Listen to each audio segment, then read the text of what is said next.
Hello guys, तो आज के वीडियो हम लोग बात करने वाले हैं एक बहुत ही ज़्यादा सिंपल टॉपिक और एक मिसकंसेप्शन वाले टॉपिक के बारे में।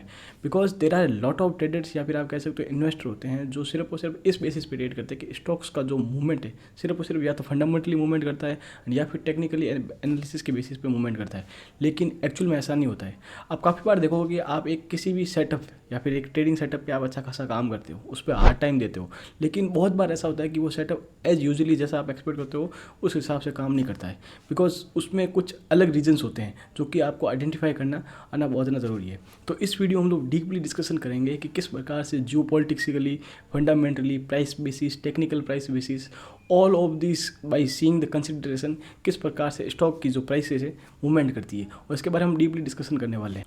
सो ये वीडियो पूरा देखना एंड कम्प्लीटली देखना, जैसे कि आपको एक अच्छा क्राइटेरिया मिलेगा किस प्रकार से आपको स्टॉक्स की प्राइसेस को देखना होता है। So let's get started. हम इस वीडियो में कुछ इस प्रकार से बात करेंगे कि हम सबसे पहले हमें टॉप पॉइंट्स के बारे में बात करेंगे किस प्रकार से एक्चुअली में स्टॉक्स प्राइस की मूवमेंट करती है, और फिर हम उसको के बारे में थोड़ा अच्छा से डीपली डिस्कशन करेंगे। टेक्निकल एनालिसिस बेसिस, अब इसमें आता क्या है कि आपके जैसे कि चार्ट पैटर्न हो गया, ट्रेंड लाइंस हो गया, सपोर्ट रेजिस्टेंस हो गया, सप्लाई एंड डिमांड जोन हो गया, ब्रेकआउट हो गया, रिवर्सल हो गया, इस प्रकार की चीज़ें जो होती हैं यूजुअली टेक्निकल एनालिसिस में आती है। तो इसमें क्या होता है कि इसके बेसिस पे स्टॉक प्राइस काफ़ी बार मूवमेंट करते हैं। अब इसमें एक चीज़ है ट्रेडर्स की, इसका जो क्राइटेरिया होता है ना, न्यू कमर आते हैं, वो एक लिमिटेड होता है। मेरे कहने का मतलब ये है कि जैसे कि किसी टेक्निकल एनालिसिस के बारे में पढ़ते हो, ब्रेकआउट हो गया, एक सिंपल थ्योरी है ब्रेकआउट को लेके, ओके, अगर आप ये ट्रेंड लाइन लो या सपोर्ट रेजिस्टेंस लो, सो एक टाइम के बाद में आपको थोड़ी बार प्रैक्टिस करने के बाद में सपोर्ट रेजिस्टेंस के बारे में आपको आइडिया लग जाता है। तो इसके बारे में एक लिमिटेड थ्योरी है। मेरा इसमें पर्सनली एक्सपीरियंस ये रहा है कि ट्रेडर्स की इसका जो यूज़ होता है वो उस समय बहुत ज़्यादा अच्छा होता है जब कोई भी अदर इवेंट हो गया, कोई अलग न्यूज़ नहीं चली, तो उस केस में सबसे अच्छा यूज़ होता है। और by through out the technical analysis आप है ना एक छोटा मूवमेंट ज़रूर गेट कर सकते हो। मतलब कि फॉर एग्जांपल हम इंडेक्स के केस में लें तो हाँ, बैंक निफ्टी हो गया, उसके केस में 200 पॉइंट, 300, 500 पॉइंट तक आप टेक्निकल बेसिस पे ट्रेड कर सकते हो। समटाइम्स आपके 700 पॉइंट्स तक बेसिस पॉइंट तक आप गेन कर सकते हो। और यही चीज़ अगर स्टॉक के केसेस पे 2%, 3% के आसपास आप एक टेक्निकल बेसिस पे ट्रेड ले सकते हो। 5% के आसपास समटाइम्स आता है, लेकिन ये बहुत ज़्यादा रेयर होता है। तो इन सारी चीज़ों के बेसिस पे स्टॉक की जो प्राइसेस है यूजुअली मूवमेंट करती है, नो डाउट। अब होता है कि साइकोलॉजिकल बेसिस पे मेरा मतलब ये हो गया कि मान लीजिए कि आईटी कंपनीज है इंडिया की, फॉर एग्जांपल टीसीएस है, इन्फोसिस है, विप्रो है, ये सारी की सारी अच्छी अपनी इंडिया की आईटी कंपनीज है। लेकिन अगर हम बाहर देखें तो एक्सेंटर हो गया, ये एक अच्छी कंपनी है। अब जब कभी भी आप देखोगे कि आईटी कंपनीज के रिजल्ट आते हैं ना, तो इसके जो एक्सेंटर हो गए सबसे पहले उसका रिजल्ट आता है, उसकी चीज़ों को हमेशा फॉलो किया जाता है। अब आप देखोगे कि जब कभी भी प्रीवियसली आप देखोगे कि मार्च में जब इसका रिजल्ट आया था, उसके बाद में स्टॉक्स जो भी है आईटी कंपनीज के वो कंटिन्यूसली फॉल की थी। रीज़न ये था कि कहीं ना कहीं एक्सपेक्टेशन थी कि इसके कारण जो है स्टॉक प्राइसेस मूवमेंट कर सकती है नीचे की, कहीं नीचे के बेसिस पे। तो ये एक साइकोलॉजिकली माइंडसेट होता है कि अगर टॉप कंपनीज का जो रिजल्ट है वो खराब आ रहा है, तो नो डाउट जो भी उसके रिलेटेड कंपनीज है उसका भी एक रिजल्ट कहीं ना कहीं खराब आ सकता है, या फिर एक जो गाइडेंस वगैरह है वो नीचे आ सकती है। तो इस कारण से साइकोलॉजिकली स्टॉक प्राइसेस बहुत ज़्यादा बार मूवमेंट करती है। आप अदर फैक्टर्स में भी इसका यूज़ दे सकते हो। अब हो गया कि फंडामेंटल थिंग्स के बेसिस, फंडामेंटल थिंग्स में आ गया कि कोई स्टॉक्स की बैलेंस शीट हो गया, कैश फ्लो हो गया, प्रॉफिट एंड लॉस हो गया, स्टेटमेंट रेशियो स्टेटमेंट हो गया, या फिर वैल्यूएशन रेशियोज हो गए। तो इन सारी चीज़ों के कारण जो है फंडामेंटली किसी भी स्टॉक्स की प्राइस को एनालाइज किया जाता है। तो फंडामेंटल एक बहुत ज़्यादा वाइड टॉपिक हो गया। वाइड टॉपिक का मतलब ये हो गया कि इसके कारण जो ऑब्वियसली स्टॉक की प्राइसेस में मूवमेंट आते हैं, लेकिन जो मूवमेंट है वो बहुत ज़्यादा टाइम लेते हैं। आप टेक्निकल बेसिस पे देखोगे तो इंस्टेंट आपको एक परसेप्शन लगा सकते हो कि प्राइस में मूवमेंट आ रहे हैं, लेकिन फंडामेंटल बेसिस पे वाइडर आते हैं। तो मान लीजिए इस चीज़ को मैं आपको एक एग्जाम्पल की थ्रू समझाना चाहता हूँ। मान लीजिए कि रिलायंस है जिसकी स्टॉक प्राइसेस है 3000 रुपीज़ राइट नाउ चल रही है, लेकिन ड्यू टू सम रीजंस उसकी प्राइसेस जो है 2000 रुपीज़ जाती है।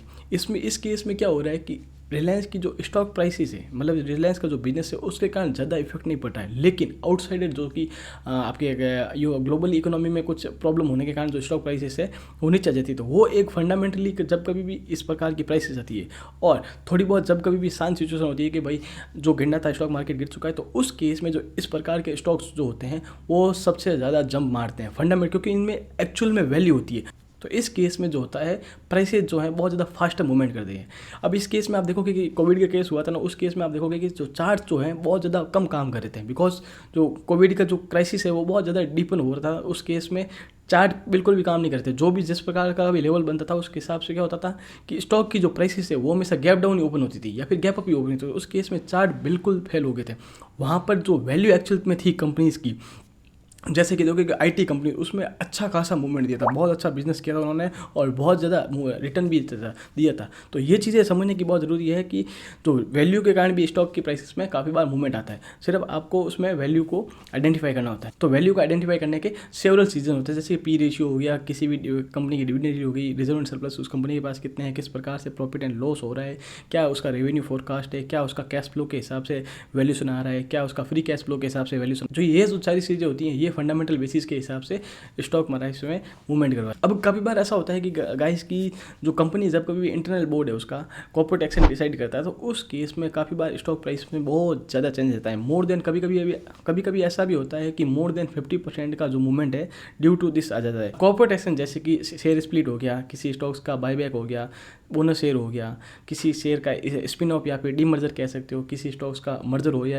है या फिर अमालगेशन हो रहा है, किसी स्टॉक्स में आपका कंटिन्यूसली उसमें शेयर बायबैक आ रहा है। तो इन सारी चीज़ों के कॉर्पोरेट एक्शन में बहुत ज़्यादा इफेक्ट करता है। और जो कंपनी के जो इंटरनल फंडामेंटल्स हैं, जो भी इक्विटी की वैल्यूज होती हैं, उसमें भी बहुत ज़्यादा चेंजेस आते हैं। अब इसका आप जब एनालिसिस करने जाते हो ना, तो आप एग्जाम्पल लेते हो सकते हो कि IRCTC का।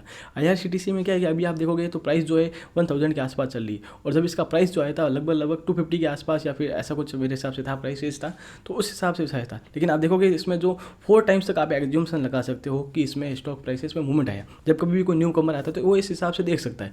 लेकिन इसमें आप देखोगे कि जो इसका एक टाइम पे जब इसका प्राइस 6000 के आसपास था, तो उसके इसमें शेयर स्प्लिट भी होता, मतलब कि जिसके पास एक शेयर थे उसको 5 शेयर मिले थे। तो ये चीज़ भी बहुत ज़्यादा ज़रूरी है। तो इन चीज़ों को आप इस हिसाब से देखना होता है कि किस प्रकार से उसमें कॉर्पोरेट एक्शन भी है, जिसके कारण ये आपको एक सही क्राइटेरिया मिलता है। और काफ़ी बार ऐसा भी होता है कि due to corporate action prices में अच्छा खासा मूवमेंट भी आता है। मान लीजिए कोई कंपनी है शेयर का बायबैक लेके आ रही है, तो उस केस में वो क्या करती है कि यूजुअली कि जो भी करंट मार्केट प्राइस स्टॉक चलती है, तो उस केस में वो क्या करती है कि वो जो भी स्टॉक की प्राइसेस है उसके ऊपर के भाव का शेयर बायबैक लेके आती है। तो वहाँ पर उसकी एक्सपेक्टेशन से भी प्राइस में काफ़ी बार मूवमेंट होता है। अब इस केस में क्या होता है कि जो न्यूकमर होता है वो टेक्निकल बेसिस पे ट्रेड कर रहा है और उसको इस कॉर्पोरेट एक्शन के बारे में पता नहीं, उसका एक अच्छा खासा सेटअप बना हुआ है कि वो सोच रहा है कि ऊपर एक रेजिस्टेंस के पास प्राइस आई हुई है और शायद वहाँ पर ब्रेकआउट होकर नीचे की साइड में प्राइस जा सकती है, ऐसा उसका एज्यूमशन होता है। लेकिन अगर उसको ये नहीं पता है कि कंपनी जो है बायबैक अनाउंस किया है, वहाँ पर ऐसा भी हो सकता है कि जो प्राइस जो है नीचे नहीं जाके एक वहीं पे ही पड़ी रहे, जिसके कारण उसका अगर ऑप्शन बाइंग का प्रीमियम भी टूट सकता है अगर उसने बाइंग कर रखी है तो, एंड या फिर जो स्टॉक प्राइसेस है उसके अगेंस्ट में भी जा सकती है। तो आपको इनके बारे में भी कंटिन्यूसली पता होना चाहिए। काफ़ी बार स्टॉक प्राइसेस जो कि बोनस शेयर हो गया, शेयर बायबैक हो गया, FPO हो गया, उसके कारण स्टॉक के प्राइसेस में ज़्यादा एक इंटरनल आप कह सकते हो बोर्ड की डिसीजन के कारण में प्राइस में मूवमेंट आता है। आपने काफ़ी बार देखा होगा कि न्यूज़ के बेसिस पे भी स्टॉक की प्राइसेस का जो मूवमेंट होता है बहुत ज़्यादा सीवियर होता है। मतलब कि इसमें जो ऐसा होता है कि 10-20% तक स्टॉक्स की प्राइसेस सिंगल डे अगर FNO में स्टॉक है तो उस केस में मूवमेंट करती है। तो ये बहुत बार होता है कि न्यूज़ के बेसिस, क्योंकि जो बड़ा कोई कॉन्ट्रैक्ट आ गया या फिर कोई मार्केट में कोई एक्सटर्नली अच्छी या ख़राब न्यूज़ आ गई, तो उसके कारण भी स्टॉक प्राइसेस में मूवमेंट होता है। अब न्यूज़ ऐसा हो गया कि एक कोई स्टॉक है, मान लीजिए कि HDFC बैंक है, उसमें न्यूज़ डिफरेंट टाइप्स ऑफ होती है। एक होता है कि पूरे मार्केट के लिए न्यूज़ आए, एक होती है कि स्टॉक स्पेसिफिक के लिए न्यूज़ आए, एक होता है कि उस बैंकिंग सेक्टर के लिए ही सिर्फ और सिर्फ न्यूज़ आए, या फिर ऐसा भी हो सकता है कि जो बैंकिंग स्टॉक है, फॉर एग्जांपल HDFC है, तो उसने किस प्रकार से स्टॉक्स में लोन दे रखा है, जैसे कि एग्रीकल्चर को अच्छा खासा उसने लोन दे रखा है, तो उसके रिलेटिव कोई न्यूज़ आ जाए। तो ये इस प्रकार की न्यूज़ को आपको क्लोजली फोकस करना होता है। न्यूज़ बेसिस ट्रेड करना एक अलग चीज़ होती है, उसमें आपको डीपली एनालाइज करना होता है कि उस न्यूज़ का इफेक्ट किस प्रकार से होगा, राइट ना होगा या फिर समटाइम्स होगा, आफ्टर होगा, या फिर उस न्यूज़ को एक अच्छी तरह से समझना भी एक बहुत ज़्यादा अलग बात होती है, क्योंकि हेडिंग कुछ कभी कभी अलग होती है और जो उसमें अगर डीपली उसको डिस्कशन करोगे तो वो एक अलग चीज़ होती है। तो यहाँ पर भी बहुत ज़्यादा इंपॉर्टेंस होता है कि स्टॉक की प्राइसेस को अपने को समझना चाहिए। अब काफ़ी बार ऐसा होता है गाइस कि जो भी कंपनी का बोर्ड होता है वो एक पर्टिकुलर डेट भी काफ़ी बार अनाउंस करता है कि उस दिन हम कुछ अनाउंसमेंट करने वाले हैं। इसका जो आप जो यूज़ है BSE की वेबसाइट पे देख सकते हो कि कोई भी अनाउंसमेंट वगैरह कोई भी होता है तो वो वहाँ पर आप BSE की वेबसाइट पे देख सकते हो। और मैं इसमें आपको रिकमेंड करूँगा कि आप जब कभी भी इस प्रकार की न्यूज़ पढ़ें तो उस केस में आर्टिकल पे जाने के बजाय आप एक फैक्ट के हिसाब से देखें। मतलब मेरा कहने का मतलब ये है कि अगर आप कहीं आर्टिकल पढ़ रहे हो किसी स्टॉक के बेसिस पे, बजाय इसके कि आप किसी NSE की वेबसाइट हो गया, BSE की वेबसाइट हो गया, RBI की वेबसाइट हो गया, वहाँ पे प्रॉपर जो उसका PDF होता है उसके बारे में आप पढ़ो। जिससे कि आपको एक राइट और एक एक्चुअल इन्फॉर्मेशन मिलती है। जियोपॉलिटिकल इफेक्ट में बात करें तो रिसेंटली आप एग्जांपल देख सकते हो, इजराइल और ईरान का जो कॉन्फ्लिक्ट होता है उसके कारण जो है बहुत ज़्यादा इंडियन मार्केट में डाउन साइड मूवमेंट आया है। रीज़न ये था कि एफआईआई की सेलिंग बहुत ज़्यादा अच्छी आ गई। तो ये भी एक पर्सपेक्टिव समझने की बहुत ज़्यादा ज़रूरी है। अगर आप देखोगे तो जब कभी ये न्यूज़ आई थी कि इसराइल जो है ईरान में एक कॉन्फ्लिक्ट हो सकती है, स्मॉल केस वॉर हो सकती है, उस केस में स्टॉक जो है या फिर आप इंडेक्स देखोगे बैंक निफ्टी बहुत ज़्यादा फास्ट नीचे की साइड में मूवमेंट किया था। और जब ये न्यूज़ सही हुई, क्लियर हुई कि भाई अब ये जो कॉन्फ्लिक्ट है वो शांत हो चुकी है, तो उस केस में देखोगे कि जो मूवमेंट अगेंस्ट में है, मतलब कि जब कवर करना होता है तो उस केस में बहुत ज़्यादा फास्ट रहता है। तो ये चीज़ें भी समझना बहुत ज़्यादा ज़रूरी है। इसके लिए मैंने एक डेडिकेट वीडियो भी बना रखा है, आप इस बटन आई बटन पर जाकर देख सकते हो और मैं उसको कमेंट सेक्शन में भी डाल दूंगा। सो उस केस में भी आप देख सकते हो कि किस प्रकार से जो स्टॉक की प्राइसेस है मूवमेंट करती है जियोपॉलिटिकली। अगर हमारे अच्छे रिलेशन होते हैं जियोपॉलिटिकली तो उस केस में आप देखोगे कि जापान हो गया, बहुत ज़्यादा अच्छा उदाहरण है कि जियोपॉलिटिक्स किस प्रकार से काम करती है स्टॉक मार्केट में।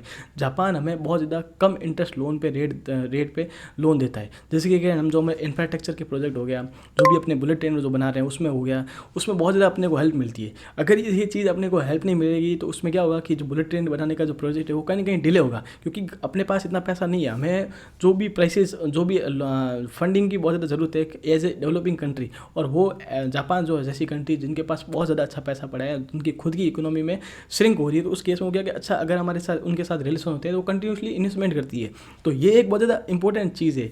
इसको क्या है कि लोग बहुत ज़्यादा अवॉइड करते हैं, लेकिन ये चीज़ जो है लॉन्गर टाइम में या फिर आप कह सकते हो कि इफेक्ट ज़रूर करती है। अगर इंडिया और यूरोप का फ्री ट्रेड एग्रीमेंट हो जाता है और हम इस चीज़ को बारे में कंट्री टू कंट्री बेसिस पे बात करें, जैसे कि यूके से भी हमारी अच्छी खासी बात चल रही है, तो वो हो जाता है उस केस में मार्केट उसको ज़रूर एक पॉजिटिव चीज़ देखेगा और उसके कारण जो भी एक्सपोर्ट कर सकती है वहाँ पर कंपनियाँ, उनके स्टॉक प्राइसेस में बहुत ज़्यादा अच्छा मूवमेंट आ सकता है। ये जो मूवमेंट होता है वो बहुत ज़्यादा बड़ा हो सकता है, मतलब कि 10% हो गया, 15% हो गया, या फिर आप कहोगे कि अगर 3-4 महीने तक कंटिन्यूसली अच्छी चीज़ें चलती है तो 1-2 क्वार्टर के बाद में वो कंपनियों का वैल्यूएशन डबल भी हो सकता है। ये आप काफ़ी बार देखोगे। तो ऐसा बहुत बार होता है और पास्ट में भी ऐसा बहुत बार हुआ है। तो इन चीज़ों को समझना बहुत ज़्यादा ज़रूरी है। अगर आप एक जियोपॉलिटिकली इस टाइप के इवेंट्स को फॉलो करते हो तो ये सिंगल ट्रेड बहुत ज़्यादा होता है आपके पूरे ट्रेडिंग और इन्वेस्टिंग करियर को एक बहुत ज़्यादा अच्छा शो करने में या फिर आपको अच्छा गेन देने में। इसके अलावा जैसे कि अदर फैक्टर हो गया फॉरेन डायरेक्ट इन्वेस्टमेंट, जैसे कि एफआईआई हो गया, एफडीआई हो गया। एफआईआई में तो क्या होता है कि आपका रेगुलर जो मार्केट है वो ट्रेड करता है, मतलब कि जो भी इंटरडे बेसिस पे या फिर डिलीवरी बेसिस पे थोड़े बहुत ट्रेड होते हैं वो करते हैं। वो इनका जो एवरीडे पैसा आता है एवरीडे जाता है। और एफडीआई हो गया फॉरेन डायरेक्ट इन्वेस्टमेंट, इनका जो इन्वेस्टमेंट होता है वो स्ट्रेटेजिकल होता है, मतलब कि वो बहुत ज़्यादा एक अच्छी विचारधारा के साथ ट्रेड करते हैं और लॉन्ग टर्म के लिए इन्वेस्ट करते हैं एफडीआई के केस में। तो आप एफआईआई के केस में देखोगे और एफडीआई के केस में, तो दोनों के केस में क्या होता है कि जो भी यूएसए में जो किस प्रकार से रेपो रेट का डिसीजन होता है, किस प्रकार से वहाँ की इकोनॉमी है, ये बहुत ज़्यादा इफेक्ट करती है। ओके, तो उसके बेसिस पे भी काफ़ी बार इनको ट्रेड लिया जाता है, काफ़ी बार इनका इन्वेस्टमेंट होता है। तो ये भी चीज़ समझना बहुत ज़्यादा ज़रूरी है। अब डाटा एनालिसिस को बहुत ज़्यादा अवॉइड किया जाता है, इसमें बहुत ज़्यादा कम लोग होते हैं जो इसको क्लोजली फोकस करते हैं। इसको समझना बहुत ज़्यादा ज़रूरी है, बिकॉज जो भी न्यूकमर होते हैं ना, चार्ट के बेसिस पे ट्रेड करते हैं, वो इन चीज़ों को अवॉइड करते हैं कम्प्लीटली, लेकिन ये एक्चुअल में चीज़ नहीं है। मैं आपको एक एग्जांपल की तरह समझाता हूँ। मान लीजिए राइट नाउ जो इन्फ्लेशन है जो यूएसए में अच्छा खासा आई है, अभी भी आई है, मतलब 3% के आसपास का है। लेकिन मान लीजिए कि अगर मंथ बेसिस पे इनका जो इन्फ्लेशन का डाटा आता है, कंटिन्यूसली 3 मंथ तक इनका जो इन्फ्लेशन है अच्छा खासा कंट्रोल हो जाता है, तो उस केस में क्या हो सकता है कि फेड जो है अपने इंटरेस्ट रेट को क्या कर सकता है, वो धीरे धीरे कम करना पसंद करेगा, क्योंकि there are various reports that कि फेड जो है इंटरेस्ट रेट कम करना चाहता है, लेकिन जो इन्फ्लेशन है वो थोड़ी बहुत कंट्रोल में आनी चाहिए। और अगर आप जीडीपी का रिसेंटली डाटा देखोगे तो वो भी यूएसए का अच्छा नहीं आया। तो इस केस में जो है अगर इन्फ्लेशन का डाटा 2-3 टाइम्स कंटिन्यूसली अच्छा जाता है तो ये हो सकता है कि जो फेड है अपने इंटरेस्ट रेट को कम कर सकता है, मतलब कि ऊपर के प्राइसेस से नीचे ला सकता है। तो इस केस में होगा क्या, एफआईआई जो है अच्छा खासा इन्वेस्टमेंट करेंगे इंडिया में, जिससे कि अच्छा खासा बूम आएगा। और इसके अलावा जो इंडिया की जो भी आईटी मेजर कंपनियां हैं जिनका बिजनेस जो है मोस्टली 55-60% जो वेस्ट से आता है और 40-50% सिर्फ और सिर्फ अकेले अमेरिका जैसी बड़ी इकोनॉमी से आता है, तो उस केस में उनके स्टॉक के प्राइसेज है 10% से 20% तक मूवमेंट कर सकते हैं। ये मेरा ओपिनियन है। तो इस केस में ये जो इंपॉर्टेंट डाटा है उनको आपको एनालाइज करना बहुत ज़रूरी है। ये जो सिंगल ट्रेड है वो आपके पूरे इन्वेस्टमेंट की चीज़ों को एक अलग ही क्राइटेरिया देंगे। तो ये चीज़ें जो है मोस्टली अवॉइड की जाती है। अगर आप चार्ट के बेसिस पे ट्रेड करते हो कंटिन्यूसली, सिर्फ और सिर्फ ब्रेकआउट को ट्रेड कर रहे हो, या फिर आप कह सकते हो कि रिवर्सल को ट्रेड कर रहे हो, सपोर्ट रेजिस्टेंस को ट्रेड कर रहे हो, मल्टीपल चीज़ों को देख रहे हो, उनके बेसिस पे ट्रेड कर रहे हो, लेकिन इन दी एंड क्या होता है कि प्रोबेबिलिटी होती है। आप कितने भी सुपर अच्छे मतलब सेटअप में हो, लेकिन इन दी एंड क्या होती है, प्रोबेबिलिटी हो। और आप इस केस में क्या करते हो कि यूजुअली जो भी अच्छे ट्रेडर्स होते हैं उनके पास मान लीजिए कि 100 रुपये पड़े हैं, ओके ठीक है, उस केस में वो क्या करेंगे कि जो एक सिंगल ट्रेड होता है उसमें एक ठीक ठाक अमाउंट लगाते हैं। मतलब कि अगर 20 रुपये लगा दिए या फिर 50 रुपये लगा दिए, मतलब कि 1 करोड़ रुपये पड़े हैं तो 50 लाख रुपए के आसपास वो लगा रहे हैं एक सिंगल ट्रेड में, अगर कोई बहुत ज़्यादा बड़ा ट्रेडर है, ओके। तो आप एक रेशियो समझ सकते हो। लेकिन इस प्रकार के जब डाटा एनालिसिस के बेसिस पे आप ट्रेड करते हो, उस केस में आपका जो इन्वेस्टमेंट है वो बड़ा हो सकता है, क्योंकि आप इसका जो इसमें आपका जो एनालिसिस है बहुत ज़्यादा स्ट्रांग रहता है। इन्फ्लेशन हो गया, इन्फ्लेशन का ही रीज़न है जिसके कारण रेपो रेट जो है वो बहुत ज़्यादा हाई है। अगर रेपो रेट को कंट्रोल किया जाता है तो आप पास्ट में भी जब कभी भी रेपो रेट का एनालिसिस करते हो तो उसको मार्केट जो है बहुत ज़्यादा पॉजिटिव लेता है, बिकॉज ऑल ओवर जो इकोनॉमी है वो बहुत ज़्यादा अच्छे ग्रो होती है। ऑब्वियसली जब चीज़ें ग्रो होगी तो इन दी एंड जो उनका प्रॉफिट, जो भी उनका बेनिफिट है वो कंज्यूमर के थ्रू आउट कंपनियों को जरूर जाता है, और जो उनकी बैलेंस शीट में दिखता है that make the price shoot up. So ये एक प्रकार का क्राइटेरिया होता है कि किस प्रकार से स्टॉक प्राइसेस मूवमेंट करती है, किस प्रकार से स्टॉक प्राइसेस जो है चेंजेस होती है by the seeing the all the scenarios. अब हम बात करें अदर थिंग्स की। अदर थिंग्स में आ गया जैसे कि बॉन्ड्स की प्राइसेस हो गया, किस प्रकार से किसी भी कंट्री का ट्रेड डेफिसिट है, किस प्रकार से किसी भी कंपनी का जो है फिस्कल डेफिसिट है, ये भी बहुत ज़्यादा इंपॉर्टेंट है। नो डाउट ये एक बहुत ज़्यादा लॉन्गर टॉपिक है, मैं ये मानता हूँ, लेकिन ये एक चीज़ है कि इस चीज़ों के बारे में आपको पता होना चाहिए, क्योंकि जिस प्रकार से फिस्कल डिफिसिट आता है किसी भी कंट्री का, उस हिसाब से उसका एक्सपेंडिचर डिसाइड होता है। अगर उसका एक्सपेंडिचर सही डिसाइड नहीं हो रहा है, मतलब कि फिस्कल डिफिसिट है कंटिन्यूसली अच्छा आ रहा है, ओके, एक अच्छे लेवल पे हम लोग फिस्कल डिफिसिट मैनेज करें, तो उस केस में क्या होगा कि आने वाले समय में गवर्नमेंट जो है बजट में अच्छा खासा पैसा अनाउंस कर सकती है, जहाँ पे भी उनको अनाउंस करना होता है। तो वो क्या करता है कि जब कभी भी कोई गवर्नमेंट अच्छा अनाउंस कर रही है पैसा, तो उस केस में वो इंसेंटिव अच्छा लाएगी, एक सपोर्ट भी अच्छा देगी, टैक्सेशन भी कम कर सकती है। नो डाउट ये बहुत ज़्यादा लॉन्गर प्रोजेक्ट चीज़ है, लेकिन ये अल्टीमेटली इफेक्ट करता है, ओके। अगर अच्छा खासा अपन इंडिया की गवर्नमेंट जो है फिस्कल डिफिसिट जो भी टारगेट है उनके बहुत ज़्यादा नीचे आ रहा है, तो उस केस में क्या होगा कि नो डाउट आने वाले समय में जो बजट होगा उसमें अच्छा खासा पुश होगा, और वो सिंगल डे आपको बहुत ज़्यादा बड़ा मूवमेंट देगा। तो इन चीज़ों को बहुत ज़्यादा क्लोजली फोकस करने की ज़रूरत है, और हमें इन चीज़ों को एक अच्छे लेवल पे रीड करना चाहिए और मॉनिटर करने की ज़्यादा ज़रूरत है। मैं ये सारी चीज़ों को ना एग्जांपल की तरह समझाना चाहता हूँ आपको कि किस प्रकार से स्टॉक्स जो है एक्चुअली में मूवमेंट करता है, ठीक है ना। तो आप इस केस में देखोगे कि टेक महिंद्रा है जो कि एक आईटी कंपनीज है, और इसका जो इफेक्ट होता है सेक्टर बेसिस पे आप देखोगे आईटी कंपनीज है, और जो मेरियस इनका जो बिजनेस होता है वो अमेरिका से आता है। तो इसके लिए इंपॉर्टेंट है कि अमेरिका से अपने रिलेशन किस हिसाब से है। नो डाउट इसमें एफआईआई का बिजनेसमैन है, तो उस केस में हमें इसमें इफेक्ट करता है कि किस प्रकार से एफआईआई जैसे कि रेपो रेट है वो डिसाइड होती है। इसमें ये भी चीज़ इफेक्ट करती है किस प्रकार से जो चार्ट हैं वो काम करते हैं। इसमें ये भी डिसाइड करती है कि अमेरिका से कंटिन्यूसली किस प्रकार से बिजनेस होते हैं। इन सारी चीज़ों को लेके इसमें क्या इफेक्ट पड़ता है। अब इसमें देखोगे तो आप कंटिन्यूसली स्टॉक जो प्राइसेस है वो अच्छा खासा मूवमेंट करता है, बिकॉज ऊपर की साइड में कंटिन्यूसली गदा होता है। इसका रीज़न ये होता है कि जो ऑल ओवर जो सेक्टर होता है वो बहुत ज़्यादा बढ़ रहा होता है, क्योंकि इसको होप होती है कि आने वाले समय में जो आईटी का सेक्टर है बहुत ज़्यादा अच्छा हो सकता है। रीज़न ये इसमें वेरियस थे कि इनके जो गाइडेंस होगा रिजल्ट का वो अच्छा हो सकता है, ओके। और उसके अलावा जो आप देखोगे कि तो कंटिन्यूसली 1-2 साल से स्टॉक के प्राइसेस में मूवमेंट अच्छा खासा था नहीं, ऊपर के लेवल से बहुत ज़्यादा नीचे की साइड में डाउन हो चुका है। तो उस केस में कहीं ना कहीं एक अच्छी खासी एक्सपेक्टेशन थी कि प्राइस का जो मूवमेंट है अपसाइड के वे में आ सकता है, ठीक है, विच इज़ ऑब्वियस। अब उसके बाद में क्या होता है कि जो प्राइस के अच्छा खासा मूवमेंट आने के बाद में क्या होता है कि जो कहीं ना कहीं एक जो कंटिन्यूसली इन्फ्लेशन का डाटा आ रहा था यूएसए का, तो पिछले कुछ टाइम से अच्छा नहीं आ रहा था। मतलब कि जिस फास्टर वे से एक्सपेक्टेशन थी यूएस फेड बैंक को कि उस हिसाब से इन्फ्लेशन गिर जाएगी, और उसके बाद में जो रेपो रेट को जो है वो थोड़ा बहुत वो कम करने का स्टार्ट कर देंगे, कटिंग करने का स्टार्ट कर देंगे, लेकिन वो उस हिसाब से चल नहीं रही थी। इन्फ्लेशन जो है उस हिसाब से कंट्रोल नहीं आ रही थी। और जो फेड के जो गवर्नर हैं जेरोम पावेल, उनका कंप्लीटली स्टेटमेंट था कि मैं रेपो रेट को उसी समय कट करूँगा जब इन्फ्लेशन जो है 2% के बेलो आएगी। तो ये उनका मोटा मोटी स्टेटमेंट था। उसके बाद में आप देखोगे कि जो इन्फ्लेशन है वो कंट्रोल में आ नहीं रही थी, तो उसके इसमें स्टॉक की प्राइसेस धीरे धीरे मूवमेंट करती है। अब उसके बाद में क्या होता है कि जो एक्सेंट है आप देखोगे कि आईटी कंपनीज है उनका रिजल्ट आता है, उसके रिजल्ट के बाद में जो कंटिन्यूसली फॉल आता है, कंटिन्यूसली आप देखोगे, ओके। तो कंटिन्यूसली फॉल आने के बाद में आप देखोगे कि जियोपॉलिटिकली जो अदर सेक्टर वाइज कंपनीज है किस प्रकार से इफेक्ट करी है। अब उसके बाद में क्या होता है कि उसका जो रिजल्ट आता है आईटी कंपनीज का, टीसीएस, इन्फोसिस, इनका सबका, तो उसके कारण जस्ट बिकॉज ऑफ रिजल्ट उनके आ रहे हैं उसके रीज़न से भी अच्छा खासा डाउन साइड आता है मूवमेंट में। और उसके बाद में जो है रिजल्ट नीचे आने के बाद में आप देखोगे तो इसका खुद का रिजल्ट आता है और जो कि प्राइस जो होती है बहुत ज़्यादा ऊपर की साइड में मूवमेंट करने के बाद में यहाँ पर एक अच्छा रेजिस्टेंस लेने के बाद में अच्छा खासा नीचे आ जाती है। अब ये उस दिन अच्छा खासा मूवमेंट किया था, रीज़न ये था क्योंकि इसका जो गाइडेंस था टेक महिंद्रा का बोर्ड का वो अच्छा था। इसमें देखो कि कंपैरेटिवली इसने आईटी कंपनी से अच्छा किया था।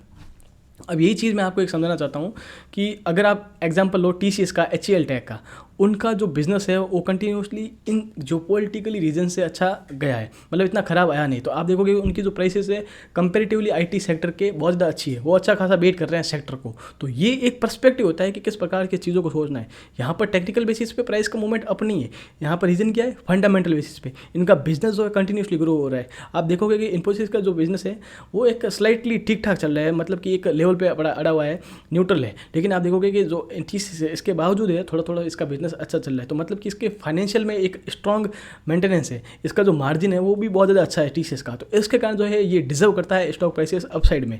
ये एक अलग चीज़ है, ये समझने की बहुत ज़्यादा ज़रूरी है। और इसके अलावा आप देखोगे इसने बायबैक भी कंटिन्यूसली डिसाइड दिया है आप देखोगे, तो उस केस में इसका रीज़न भी ये भी हो सकता है कि जो इसकी इक्विटी अच्छी है तो उसके कारण प्राइसेस में भी अप है। तो ये एक क्राइटेरिया होता है कि किस प्रकार से कॉर्पोरेट एक्शन हो गया, जियोपॉलिटिकल हो गया, टेक्निकल हो गया, फंडामेंटल हो गया, आपके प्राइसेस इटसेल्फ हो गया, अदर चीज़ें हो गई, किस प्रकार से काम करती है। ये एक पर्सपेक्टिव होता है कि ऑल ओवर कॉम्प्रिहेंसिवली किसी भी स्टॉक्स के स्ट्रक्चर को देखने का और स्टॉक की प्राइसेस के मूवमेंट को देखने का। काफ़ी बार ऐसा होता है कि हम सेटअप अच्छा बनाते हैं, अच्छी मेहनत करते हैं, लेकिन वो सेटअप काम नहीं करता है। आप देखोगे कि इनमें से जो टॉपिक है, जैसे कि आपने कोई ब्रेकआउट पे ट्रेड किया तो उसके इसमें देखोगे कि उसकी प्राइसेस एक्चुअली ओवर वैल्यूड तो नहीं है, वो देखो, या फिर आपको देखोगे कि वहाँ कोई न्यूज़ नहीं आ रही है। तो इन चीज़ों को देखोगे, आप देखोगे इन चीज़ों को कंसिडर करके आप देखोगे कि जो प्राइसेस है वो रीज़न क्यों हुआ है फॉल करने का। तो ये मेरा रिश्ता स्टॉक प्राइसेस किस प्रकार से मूवमेंट करते हैं guys, and I think it helps you a lot. And अगर आपको पसंद आया है तो please hit the like button, and if you have any question please comment below, तो मैं उसको क्वेश्चंस का आंसर देने की पूरी कोशिश करूँगा। So have a great day.